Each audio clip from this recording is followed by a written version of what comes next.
computer. Awesome. All right, perfect.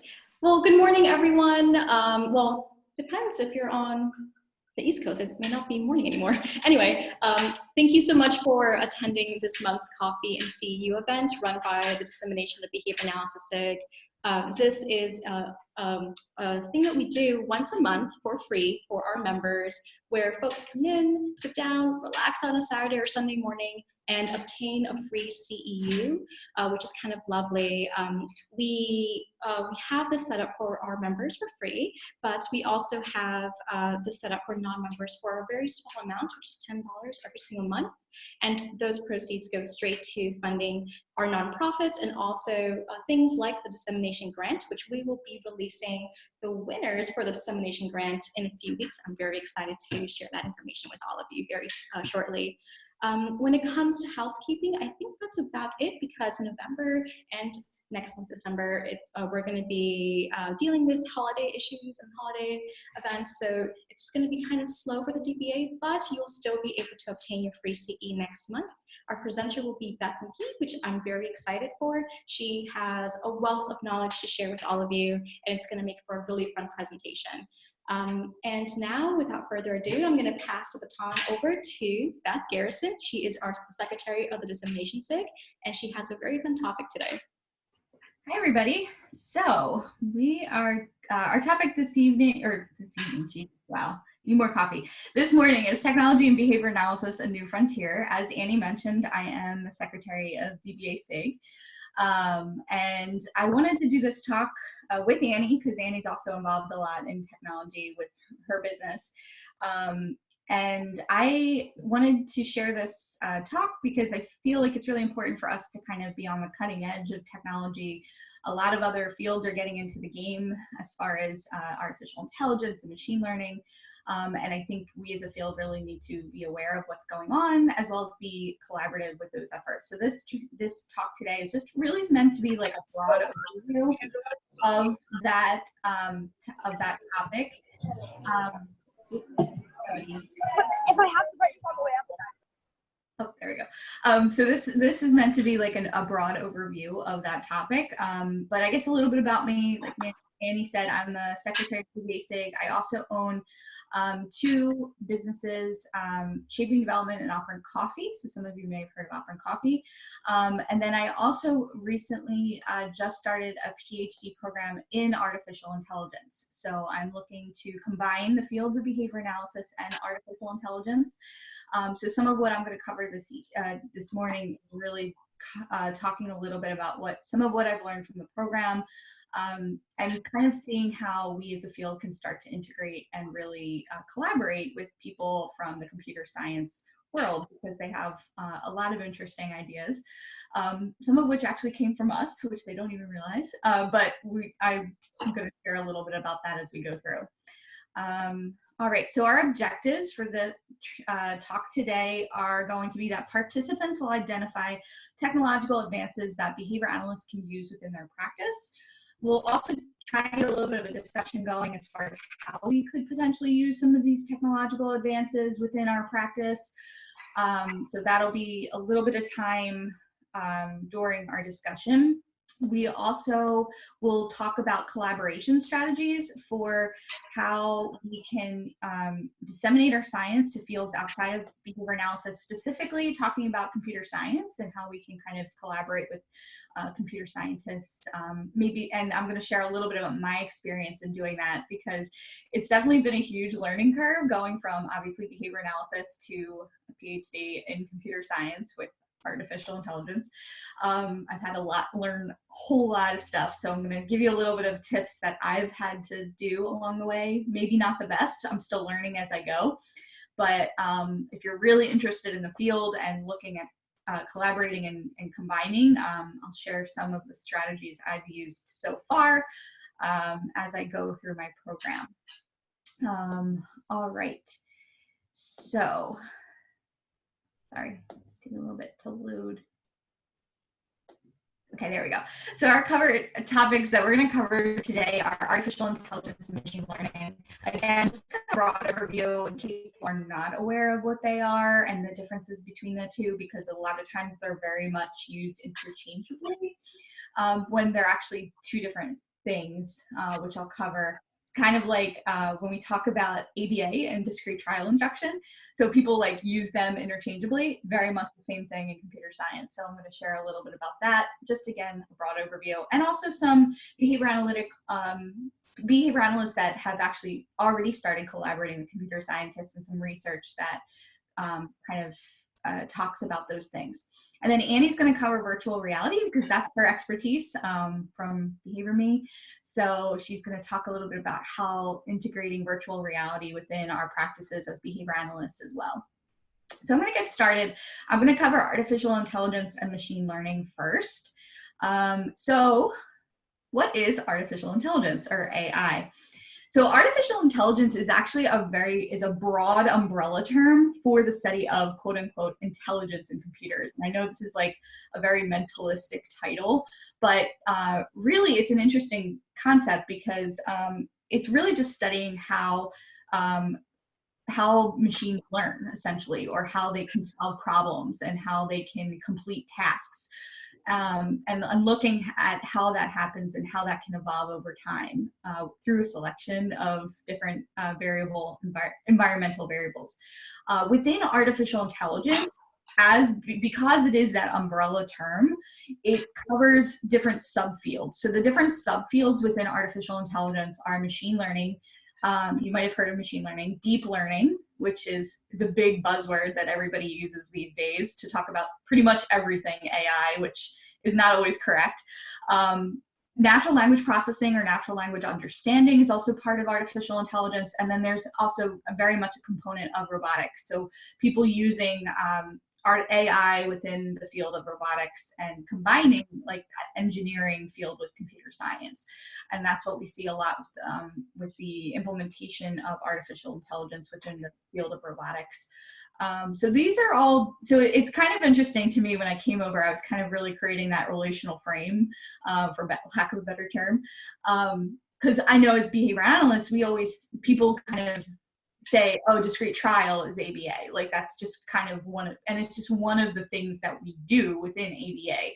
ABA is an umbrella term. Applied behavior analysis is the science of human behavior. So it's that umbrella term. Just like artificial intelligence is more of the science of studying how machines learn and machine behavior. So a lot of times that's kind of a misconception, as people think of AI as just this maybe machine learning or maybe deep learning, but it's actually just that umbrella term that covers all of those subfields.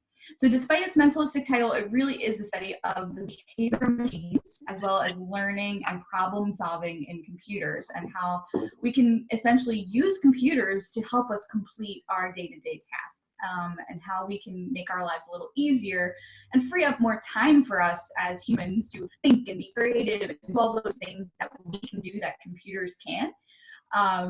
And that's really what the field of AI is about. So that's that. And then just a little bit about machine learning, which is more of my specialty. So I'm kind of going a little bit into machine learning, a little bit more into natural language processing, as far as my dissertation and things like that. I have a couple different projects that I'm going to be working on, and machine learning is one of them. So machine learning is a subfield of artificial intelligence. Tom Mitchell basically wrote the book on machine learning in 1997. It's a little bit outdated. There are some up-to-date resources and books that are available that can give a little bit more of up-to-date information about machine learning. But if you're really interested in machine learning and learning more about it, I really recommend Tom Mitchell's book. I did provide references in the slides, so you can pull up the citation for it, but it's freely available online, which is another benefit and I love about computer science, is a lot of their texts are freely available online. It's open source, so you can actually get that online and download it for free. So Tom Mitchell in 1997 wrote a book about machine learning, and it's probably it's kind of like, in the field of machine learning, it's kind of like the white book. So we have Cooper, Hearn, and Heward, they have the Tom Mitchell book. So the 1997 book is great. It's also very there is some math in it, so there's a lot of math in machine learning and computer science, but it does break things down really easily for people who may not necessarily have a huge math background. But he provided a widely quoted, more formal definition of the algorithm.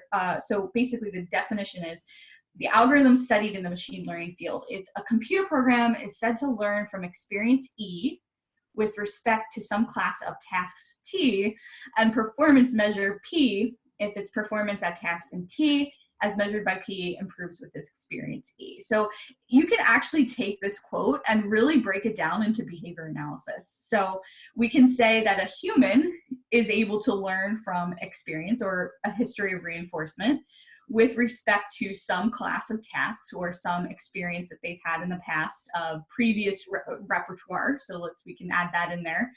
And performance measure, so that's our actual data that we're collecting on their performance. If its performance in those behavioral repertoires improves with reinforcement. So that's basically how you can kind of look at the kind of connection between what we do and what we're in machine learning. So it's really interesting. So yeah, so that's a little bit about AI and machine learning. So ultimately, I want to kind of provide people some resources and some discussion about how ABA and artificial intelligence can really look to each other as far as helping each other and supporting each other and kind of combining within the field. So one of the books that's out there, which is interesting, and I highly recommend people read it. So Sutton and Bartow wrote this very famous, from the computer science world, tome called Reinforcement Learning. And basically this book, Reinforcement Learning, is about using reinforcement to teach computers how to learn. So basically teaching computers novel tasks using inputs, such as, so if a computer completes a novel task that's correct, they would provide a value, a reinforcing value, so a positive, or, you know, in obviously in computer science, it's a little different than behavior analysis, but for them, it would be positive. That's a positive reinforcer for that behavior. And what they're finding is with some systems that computers are actually learning very similarly to how humans learn. So when they receive that reinforcing value input, they output more of those behaviors and the behavior increases. So Sutton Bartow wrote this wonderful book, Reinforcement Learning. The second edition is, the citation is 2018. You can actually read that book. It's downloadable. You can download again. Computer science loves open source, so you can download it for free on the internet. Talks a lot about the different processes involved within machine learning, but it's very much based off of behavior analysis, and it's very connected to behavior analysis. So it's really interesting that they have written that book. Machine learning incorporates similar theories found in behavior analysis, such as reinforcement learning, which has been used to teach computer agents how to play games such as Go and backgammon without a preset program. So the way some machine learning programs work is you have to program everything from start to finish, and you're just programming all of the different behaviors that the program or tasks that we call it agent or program will actually perform. But there's another form of learning in machine learning called reinforcement learning, which is basically where the computer would learn new and novel tasks based off of this series of inputs, which are the reinforcers. So they're finding that they actually have been successful in doing this. So there's, if you look up Google's AlphaGo team, I think it was Google, it might have been a team and then Google bought it or acquired it as usual.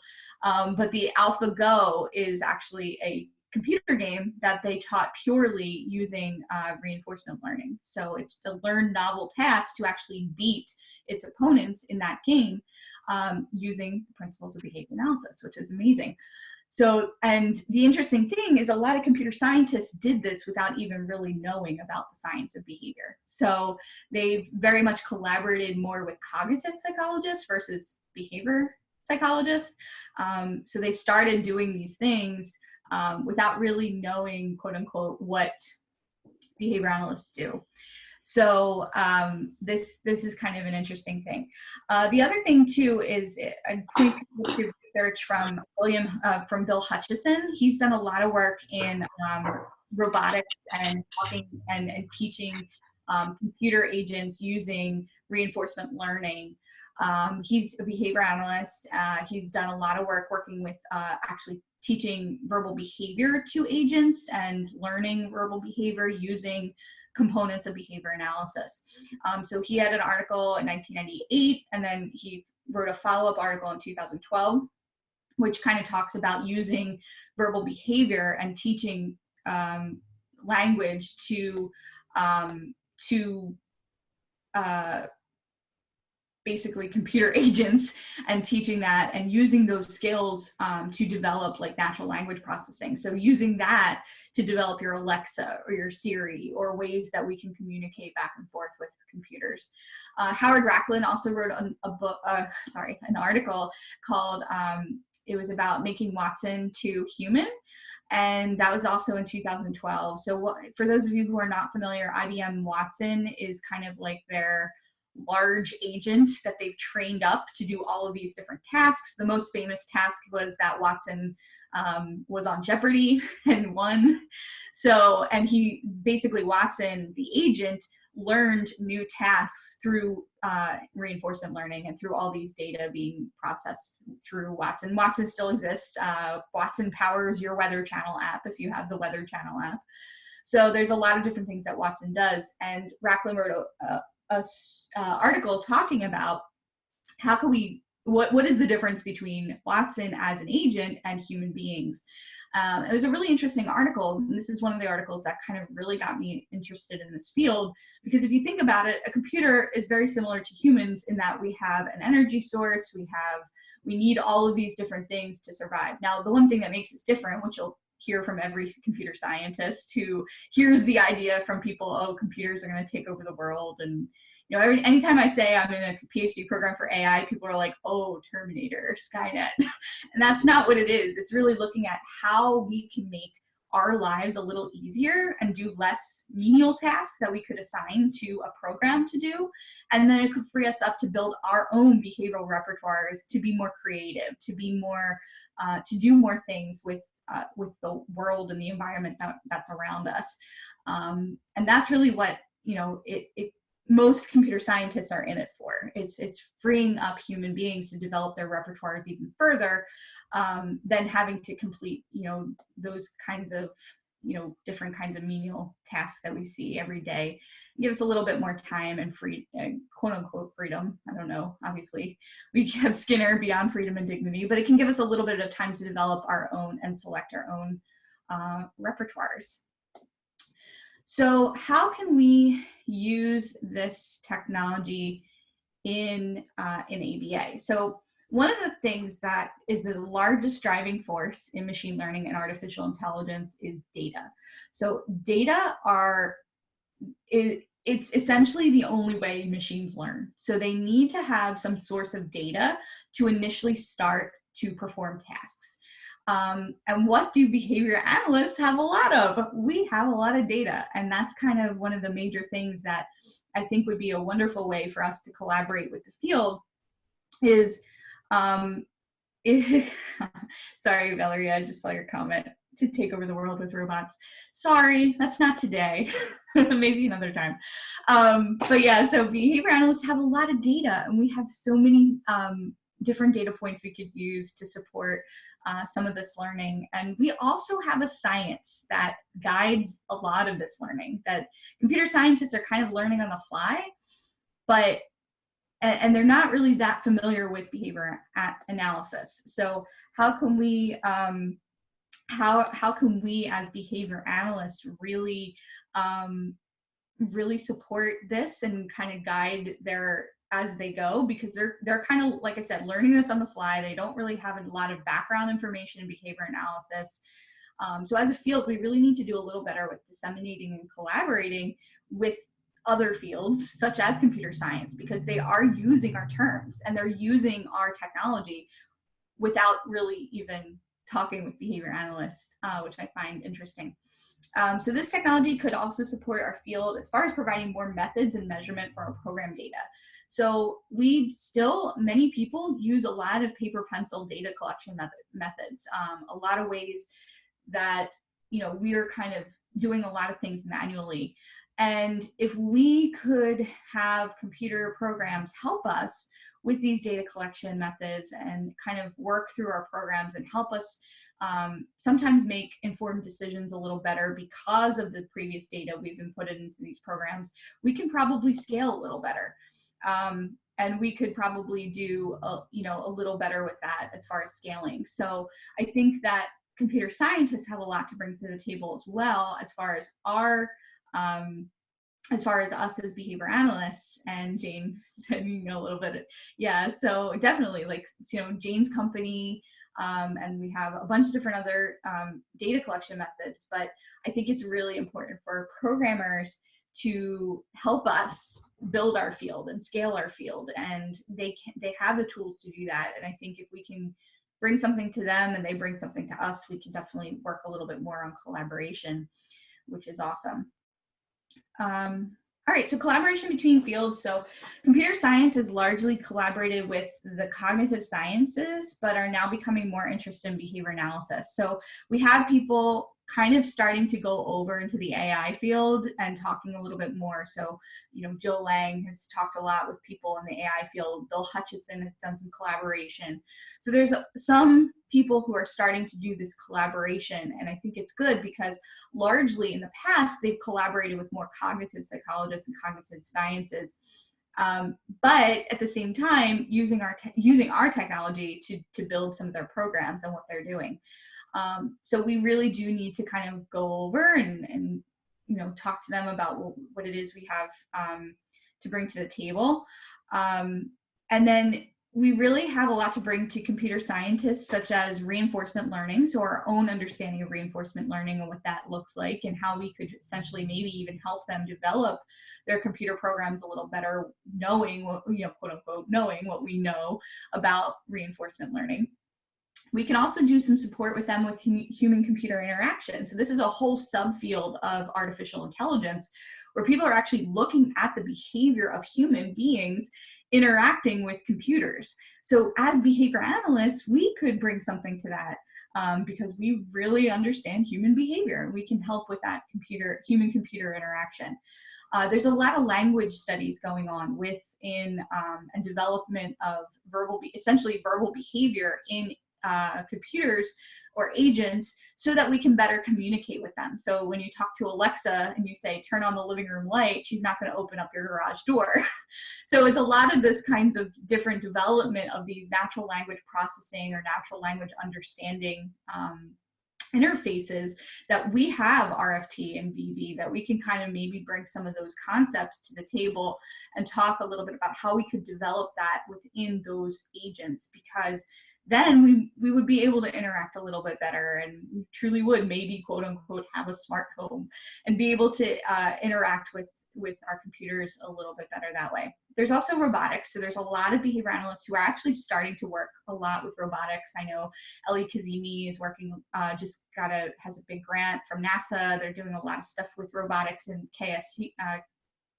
K-Sun lab. And they're working a little bit with staff training and robotics. And I just think there's so much to bring to the table there, including even possibly looking at scaling our field. So how can we look to potentially having robots help us while we're working in the field, maybe assist with data collection, maybe assist with interaction, or somehow help us within our own field. So there's a lot of different applications for robotics within behavior analysis. And then computer scientists can support us in creating better programs at scale. So as I mentioned before, we have a huge scaling problem right now because as a field, we're growing really, really quickly. And I think computer scientists can help us with that by developing technology for us to help us develop ourselves and help us help ourselves. So that I think would be important for us as far as a collaboration. So I did have a section for questions, but I want to shoot this over to Annie because I know she's got a fabulous presentation on virtual reality. And then maybe at the very end, hopefully we'll have a little bit of time, we can stay and have some questions or some discussion as far as what we, how we can essentially collaborate within the fields. So I'm going to move this over to Annie, and she's going to add in her presentation. Hi everyone, just give me 1 second as I share my screen.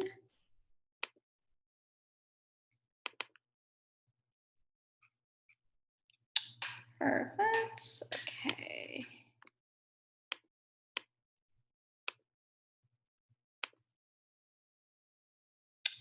Okay, great. Can all of you see my screen?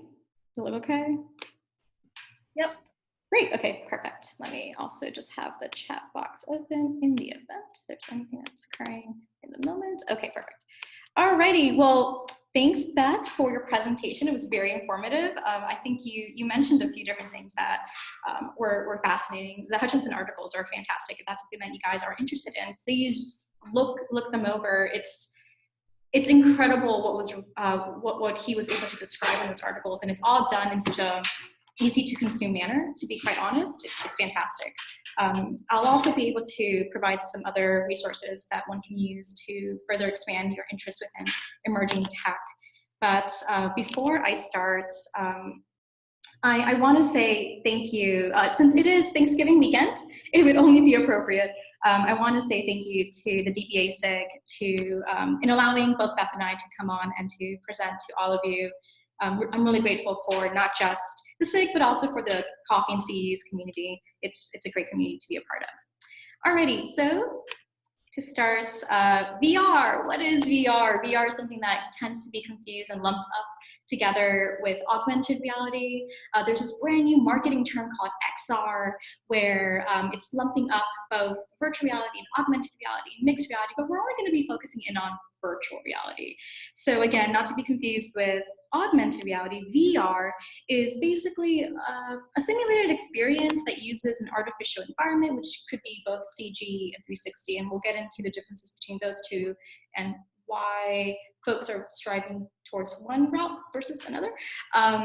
That's typically accessible via a headset, and I can show you the headsets that we're using internally at BehaviorMe towards the very end of the session.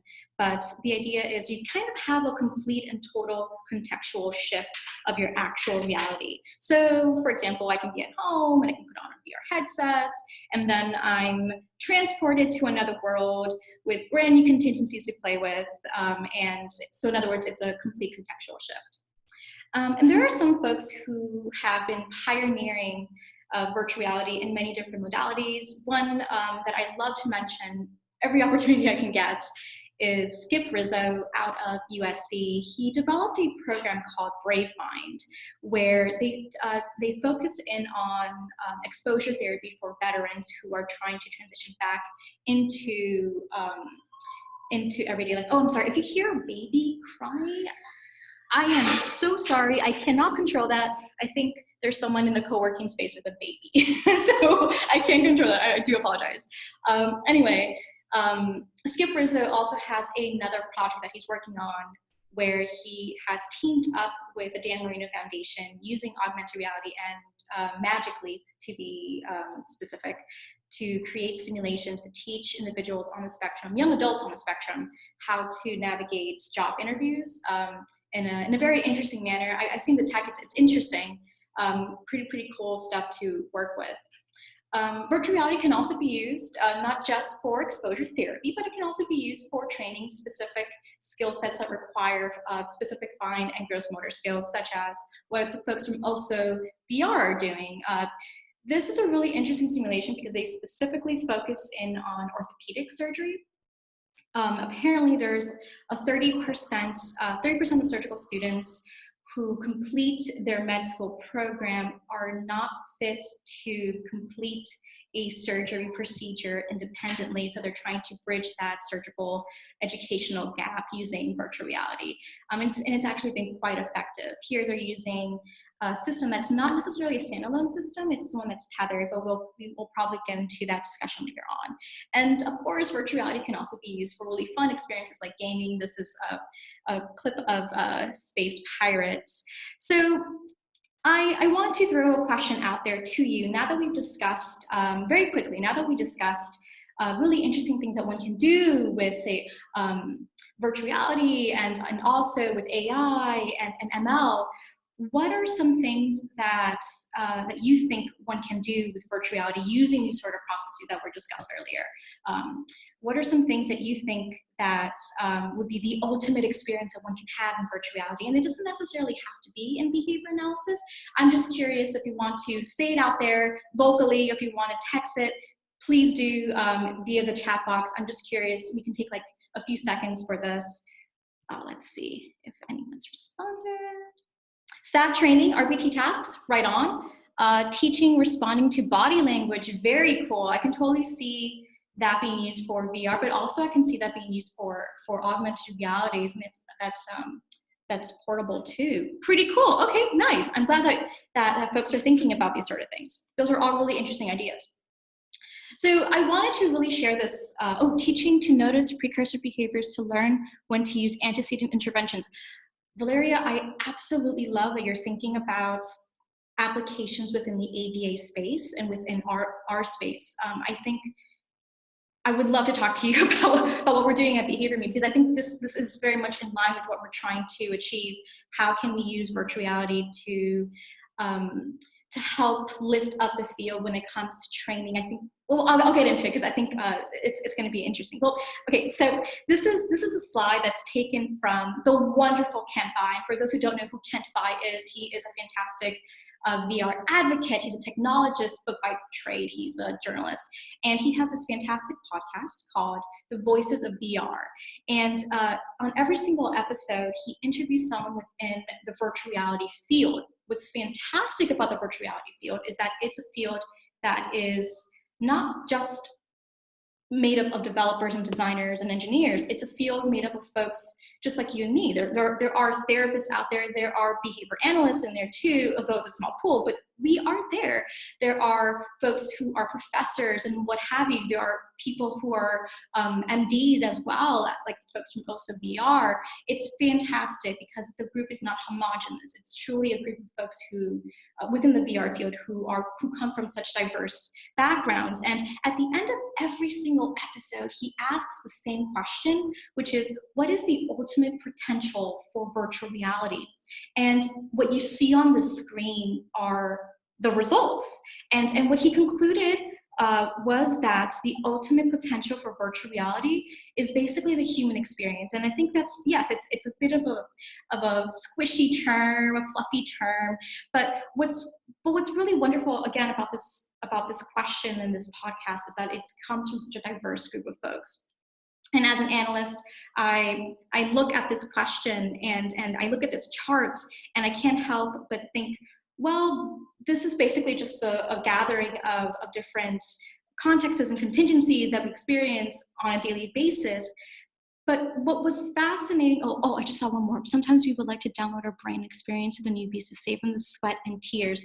Oh boy, I gotta tell you my grand vision for what virtual reality can do. Oh my gosh, that's gonna be the last thing that we're gonna talk about because it kind of does incorporate AI with VR, and I think we can help so many people. But yes, okay, so I love that idea, yes.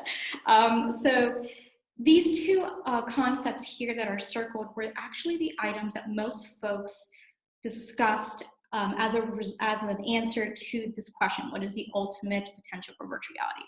And it's basically like career-oriented training and education. Yeah, just like Neo. I know Kung Fu, like totally. If I also wish and foresee a future where we're able to just plug in, learn a specific skill set, and to just be done, all conducted in a very safe manner. No one is harmed. That to me is a future that I look forward to.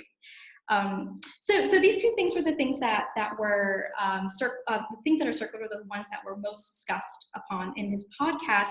And what's fascinating about this is that this is so in our wheelhouse. It's so within the ABA wheelhouse. Virtual reality allows you to practice specific skill sets in a safe setting, and it also allows for you to access specific scenarios and stimuli that would be pretty difficult to put into contact with on a daily basis.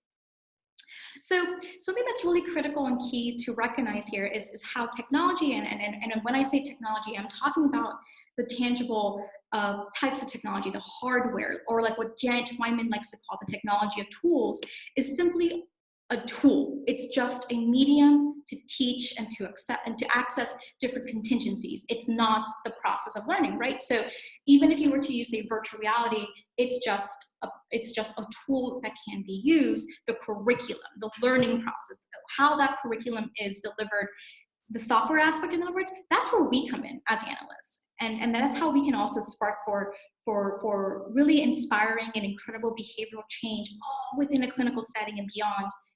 And the idea would be to use something that can leverage that sort of learning, so something like virtual reality. So now I'm going to throw some figures out so that we can all understand why virtual reality within the staff training realm is such a critical thing to focus on. So I'm going to throw some figures out there so that we all have an idea of the context that we're currently living in as a field. Alrighty, so this information was taken from the board. It's really incredible to actually visually see how our field is growing. It's remarkable to take a look at those RBT numbers. This information goes up to 2018. I haven't included the 2019 numbers, but just even with this information, it's amazing how RBTs now outnumber BCBAs, and that's just with a certification that's been around for a few years, and that number is going to grow exponentially.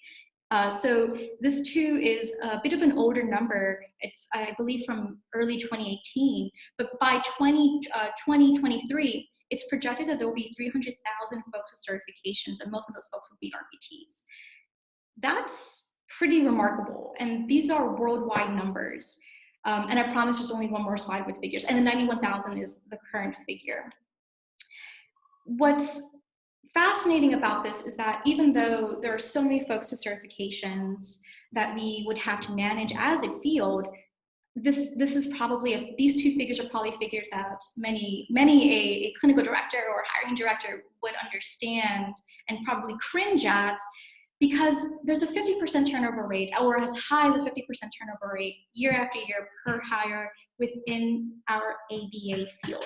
That's just not sustainable. And there's this really interesting Relias white paper that came out not so long ago that shows that it takes about 3 to 5K to onboard and train a new recruits and have someone who is a BT become an RBT. That's a lot of money, and this includes funds for, say, certification purposes and BCBA time to train and what have you. It's just not a sustainable model. So if I were to say sum up what our field is currently going through, we're going through incredible high growth. We're going through incredible turnover rates. Our wait lists are very, very high. And what does this all basically mean? It basically means we're having sustainability issues. What about our client outcomes? It's a little scary. And I can't help but think that this is a space for us to come in and help and assist. We have specific expectations for RBTs to understand after a 40-hour training how to be an effective RBT. And that may be too, our expectations for our RBTs may be too high. So some folks may require more than 40 hours to obtain specific skill sets. Not everyone learns at the same rate. I mean, that's something that we kind of know and understand with our own clients. We should also share that with our RBTs, those sort of expectations with our RBTs. Most of the training that's available out there is all video-based. Watching folks engage in specific behaviors may not necessarily correlate to the degree that we would like them to have our RBTs engage in specific skill sets that are needed. And also mastery. We tend to focus in on mastery rather than fluency of specific skill sets. Are those bare minimum goals what we need within our field, or should we strive for better? So in other words, our field is currently primed for growth and innovation, and that's where folks like Beth Garrison can come in and assist us.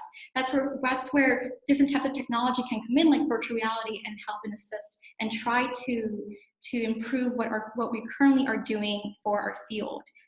Yes, I love the smiley face. If I had more time, I would talk about the link trainer, which is such an awesome concept, but we don't have time for that. Okay, so So some considerations, some things to consider would be enterprise VR staff training is actually something that a lot of folks are already looking into. This idea of creating simulations to train folks for low frequency and high magnitude behaviors to a point where they're not only exposed to these specific stimuli and conditions and contingencies, but also exposed to, being given the ability to train to fluency, which is fantastic and something that I fear that a lot of folks within our field may be lacking when it comes to training. So a pretty good example of this, not the best, but a pretty good example of this is what is happening with Walmart. They have a fantastic marketing team, and they, for better or for worse, they have a fantastic marketing team, and they are actually using VR headsets, a very simplistic VR headset, the Oculus Go, but they are using VR headsets to train their staff. There are about 17,000 that were deployed as of September of 2018 of last year, and every single Walmart in the world has at least one headset. What's fascinating is not the abundance, how abundant these headsets are, but more so what skill sets were chosen. And in this case, the skill sets that were chosen from an array of 100 different trainings that are present within the Walmart manual, only 10 were chosen. Why? The idea for virtual reality is not to train every specific a skill set that one would need to obtain or know or have under their belt. It's more so specific skill sets that are difficult to replicate in real life. And in this case, it's so amazing how we scheduled this this presentation this weekend, because one of the skill sets that they're training in Walmart is actually Black Friday rush, right? A chaotic scenario of what to do as an employee and how to handle the different chaotic stimuli and situations that you're going to be exposed to. All the soft skills that are needed, those are all things that are being trained within a virtual reality headset. I don't think we have time to watch the little clip. This is so important. Generative learning is also important in using VR as a tool for training. Absolutely, absolutely. Beth, we gotta talk after this, but absolutely. One of my favorite quotes, and it's a quote from Jeremy Bailenson, who is one of the pioneers within the field of virtual reality research. He's based out of Stanford, and he has a fantastic lab that I went to visit a few months ago called the Virtual Human Interaction Lab. He, in his book, Experience on Demand, quotes, VR is not for everything. And that's something that's really, really important to remember. Just because you have a really cool bit of technology, it does not necessarily mean that it should be used for everything. But how can we, how can we select for the skill sets that should be used for virtual reality? Well, and what's really neat is that there is a way to look at this sort of thing. It's almost like a risk-benefit analysis that one can conduct, very similar to what we do in behavior analysis. The folks from Stanford, they actually have an acronym that they use, which is called RIDE, and RIDE stands for rare, impossible, dangerous, and expensive. So consider what are some skill sets that are really difficult, that are low frequency, that one would still need to be able to display at a fluent level, that's really impossible to obtain the specific stimuli in order for you to access certain contingencies, and also it's dangerous. What happens if you don't have the skill set under your belt? Well, what are those sort of consequences? And expensive, like some skill sets that would be difficult to train in the real world as frequently as we would need them to be trained. So an example of the rarity aspect would be, again, Black Friday and Walmart. They did a fine job, I believe, in selecting those skill sets that are low frequency but high magnitude. Also VR, their orthopedic surgeries is another one to consider when it comes to the impossible aspect and also the very difficult. These stimuli would be very difficult to access in the real world, and also potentially dangerous if you don't have the skill set under your belt in a very fluent manner. And this is another example of dangerous. This is a really interesting simulation. This is from a company called Accenture, and it's for social workers. And the idea here is to have a social worker learn what are the relevant, triggers that one should look out for when placed in a scenario where you would have to make a decision on whether you need to remove a client from a potentially dangerous home. It's an interesting simulation. I was able to see it this year at South by Southwest. We'll talk about the usage of 360 video in this in one moment, but it's a very interesting concept. Here you're learning how to make clinical decisions, but also you're engaging in soft skills as well. Alrighty, so moving along, but what about maintenance of skills? Yes, it's great that we're able to use virtual reality to learn specific skill sets. We have a better understanding of when to use virtual reality for specific skill sets. But what about maintenance? Do those skills actually maintain over time? Well, it's actually pretty great. There's a lot of research out there, not in behavior analysis per se, but within neighboring fields, since this has been heavily researched in psychology and also in communication departments as well. But the Miami Children's Health Systems, which is run by Dr. Narendra Kinney, I want to make sure that I say that right, Narendra Kinney. She's actually using virtual reality within her health system, and they use it specifically for training medical procedures. The results from this particular study was actually pretty fascinating. So the report showed that after a year of VR training session, folks could retain skill sets as high as 80% in comparison to the 20% retention after a week of traditional trainings. That's interesting. And I think one would question, well, what about the novelty of VR? Could it be something along those lines? What sort of training protocols were being used? Were they hands-on trainings? Was it role play? Were they just reading articles and watching videos? I think those are things that we should definitely consider, but definitely I think it's safe to say that when one is actually physically engaging in these sort of skill sets, be it in VR or hands-on, there's a higher likelihood that folks will actually retain these skill sets. So now let's chat about 360 video content versus CG. I've seen some examples that use both. At Behavior Me, we use CG, but as you saw, Walmart uses 360 video. Accenture, the social worker simulations, they also use 360. And it's difficult because they both are pretty effective. But in order for you to create a simulation where it's 360 video, you would have to basically have a production team that it's almost like a movie set. You would have to have producers and editors. You have to have actors, like the woman on the screen is an actor. That's pretty extensive, and that's very similar to the sorts of video modeling procedures that we currently use, right? We have to have folks who could engage in these sort of skill sets. And if you need to make a modification in the video, well, you're going to have to film it all over again. So is that practical? Is that a practical means of actually creating content? So that's something to consider as well. While CG, it's just really easy to grab those computer-generated assets and just move them around as need be. Alrighty. So moving along, something that I really want to touch upon very quickly are a few different things, and I will preach this to the end of time. It's this concept of framing.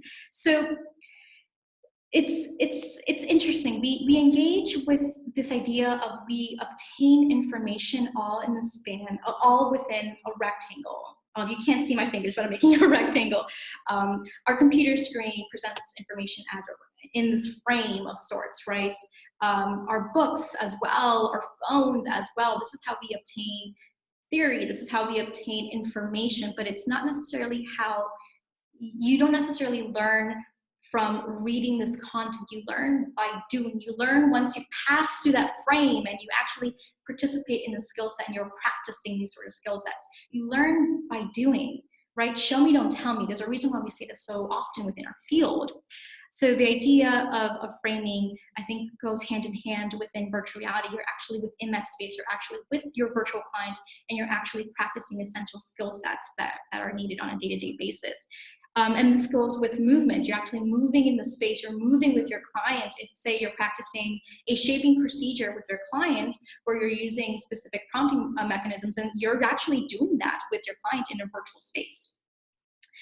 And the last bit here, this is like the last bit of ROI here. Well, it's almost like a value prop, but the idea here is you could fail in VR and no one gets hurt. And that's essential. When inexperienced therapists, RBTs, whomever go into the field and they're not ready, you can potentially inadvertently reinforce specific behaviors that you don't need to, but because you weren't given the ability to learn to fluency, learn in a safe setting, and fail, because we all do fail sometimes, even in the real world. But if all that can happen in a virtual setting, then boy, that this is a route that we should definitely consider taking. What are some limitations? Okay, availability. Certain headsets are not as accessible as others. Not everyone has the ability to use a headset. Luckily, the Oculus Quest, the headset that we use at BehaviorMe, we made sure to target a headset that is portable, that's a standalone, so does not need to be used within, you don't need to have a Wi-Fi connection. You don't need to have it connected to anything. I think those are sort of considerations that behavior analysts would have to consider when selecting for specific headsets. The time dedicated to creating your simulations, I think we kind of touched upon 360 versus CG. They both have their benefits. They both require a lot of time, but 360 video will present one type of permanent product, while CG rendered artificial environments will be able to render many types of environments, almost an infinity amount of environments and scenarios. So that's something to consider. But a last thing to consider, and a really interesting limitation, is data. As mentioned earlier, there is a ton of research in other fields when it comes to discussing efficacy and effectiveness of learning in virtual reality. Not much in ABA, although I do think this is slowly changing. There are folks who are researching this, like Dr. Clay. He is a behavior analyst who's currently researching this. I think he's using the Vive, not the Quest, but there are folks out there who are looking into this sort of stuff too, which is great. But we don't have enough data to show that it's effective in a behavioral mindset. But there is a lot of data outside in neighboring fields, so that's something to consider. Look at neighboring fields, see what they're doing, and see if we can also research these sort of protocols within our space. So what are some potential outcomes that we would want VR to do for humans, and say for animal training, and for say staff training? I mean, there's so many different opportunities here. So I think expectations, I think this will definitely help with expectations when it comes to the expectations that we want for RPTs. Definitely accessibility, being able to provide folks who live in remote areas access to effective training. That's something that we can definitely consider. And what's the ROI of all of this? Well, you would have the ability to train folks to fluency. That's, I think, definitely something that one needs to consider. And what can you do, i.e. some resources? How can you also use virtual reality and create effective content for your staff or for, say, your clients and such? Well, you could go down the route of research. You would have to then speak to OTL, make sure that your IP is your IP and not of the universities. Those are battles that one can also take. You can also take the commercial routes, and there are some resources out there that can help you with that. You could go to learn.unity.com. Unity is a game engine that's used quite frequently within this space. And it's very user-friendly and beginner-friendly. So if you don't know how to code, it's okay. Unity helps you develop these sort of skill sets in a fun and easy way. You can make a game pretty quickly using the modules from Unity. It's also a game engine that's for free that you can just download. It's pretty amazing. You can also take C# courses on Coursera if you want something that's a bit more expansive. If you want to get down to the nitty gritty, C# is the programming language that we typically use when it comes to creating VR simulations. If, say, you do create something and you want to showcase it, you want additional help and assistance, and you want to have your simulation to nurture it, I highly recommend to apply to Oculus Launchpad and their bootcamp. This is a free program made by the folks who created this specific headset, the Oculus headsets. And BehaviorMe is actually a part of it this year. You get access to a bootcamp where you meet other developers, engineers, designers. You meet the folks who are creating simulations on a commercial basis, and also those who are creating simulations for educational and academic purposes. You get access to office hours where you speak to engineers for any sort of question that you may have, but you also attend two conferences, Oculus Educational Summit. What are current researchers doing in this space that Oculus is highlighting? And also you get to attend Oculus Connect, where you get to see what folks within the enterprise realm are doing, and they have fantastic simulations concerning training in this realm, which is, if we had more time, I would discuss it. And last but not least, if you do go down a commercial route, I would highly recommend to apply to accelerators. There are accelerators out there who will fund, look hard, but will fund you and help you nurture your idea into an actual product. You just have to look hard. There are folks out there. I believe that's, a little bit spicy. They're not spicy like you can't stand them, but there we go. Okay. So one last thing that I want to leave you all with is this quote. So the idea here is that virtual reality is a tool that can potentially increase learning opportunities, expose learners to relevant stimuli and environments where their skills will need to be fluent, and allow for practice and repetition of skills to occur in a safe setting. This is a tool that we can use that could potentially help nurture specific skill sets that are needed within our field. We just have to be curious enough to test it out.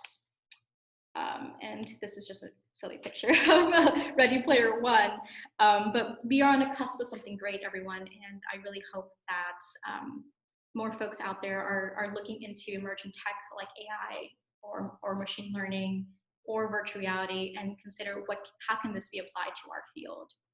So thank you everyone at the SIG. Thank you everyone. If you have any questions, you can always reach out to me at annie@behaviorme.co. You can also reach out to me via the DBA email. I'm the one who runs that. It's disseminateaba@gmail.com. And now we can probably stop for some questions. So please, if you have any questions, shoot, and both Beth and I would be more than happy to chat with you all. Let me turn on my start video. There we go. Okay, nice. So if you have any questions, you can chime in via the chat, or you can also vocalize your questions out loud.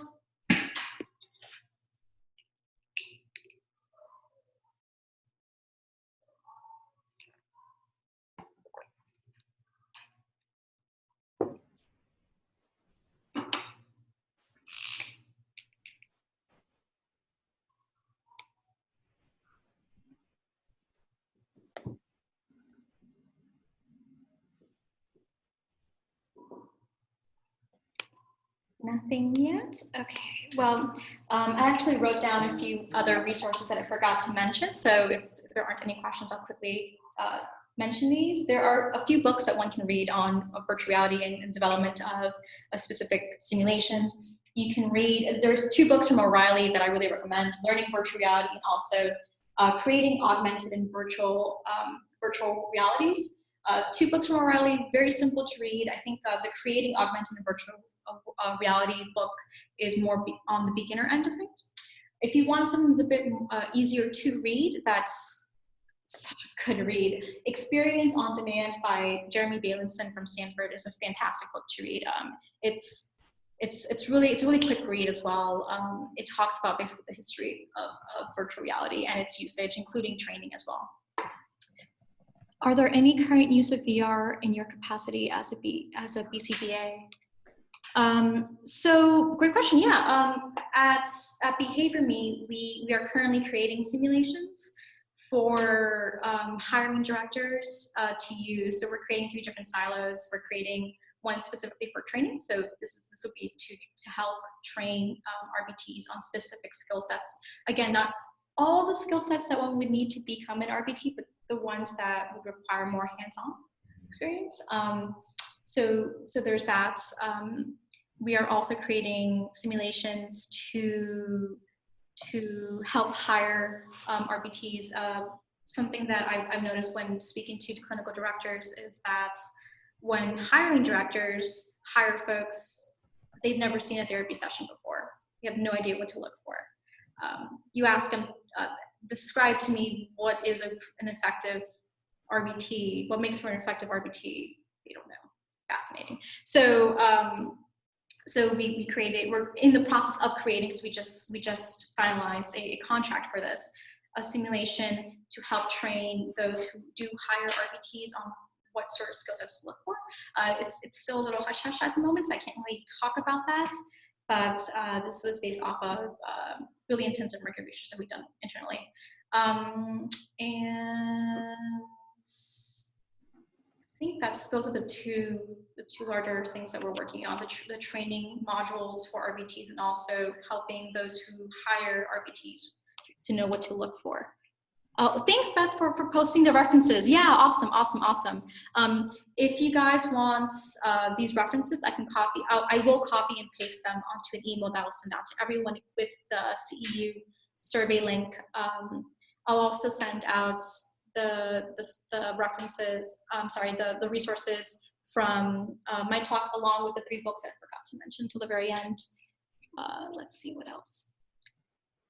Thank you for the reading list. Yeah, Maggie, you will love the computer science texts. They are open source and downloadable online. Yeah, there's a lot of resources within the computer science realm that is accessible for free, and that's why I love the virtual reality space. If you go to learn.unity.com to access the game engine, it's free. To access the modules to learn how to use the game engine, it's free. You don't need to know how to code.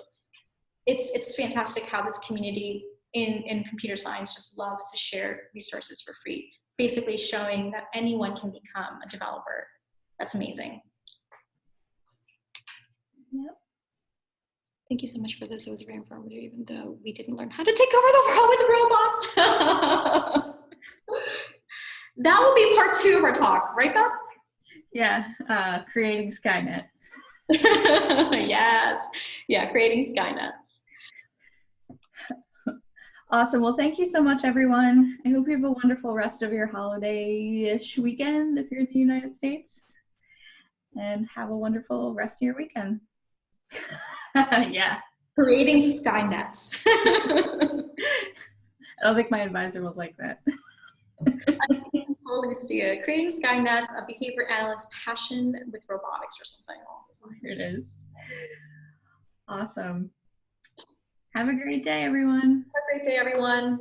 Take care. A happy, compassionate. Love that.